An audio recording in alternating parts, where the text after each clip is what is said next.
Emad এবং মরিয়ম তাদের আরামদায়ক ঘরে বসে আছে, চারপাশে বই আর খেলনা।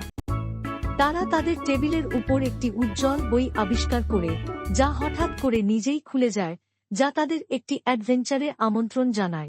এমাদ ও মরিয়ম যখন বইটি স্পর্শ করে, তখন সোনালী আলোর এক ঘূর্ণায়মান ঘূর্ণি তাদের ঘিরে ধরে, ভাসমান অক্ষর, সংখ্যা এবং ঐতিহাসিক নিদর্শন দ্বারা পরিপূর্ণ এক জাদুকরী জগতে তাদের টেনে নিয়ে যায়।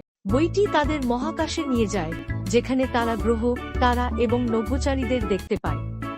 তারা মাধ্যাকর্ষণ, মহাকাশ অনুসন্ধান এবং সৌরজগৎ সম্পর্কে শেখে। তারা গিজার গ্রেট পিরামিডের কাছে অবতরণ করে এবং একজন বন্ধুত্বপূর্ণ মিশরীয় পণ্ডিতের সাথে দেখা করে, যিনি তাদের চিত্রলিপি এবং প্রাচীন মিশরীয় সভ্যতা সম্পর্কে শিক্ষা দেন।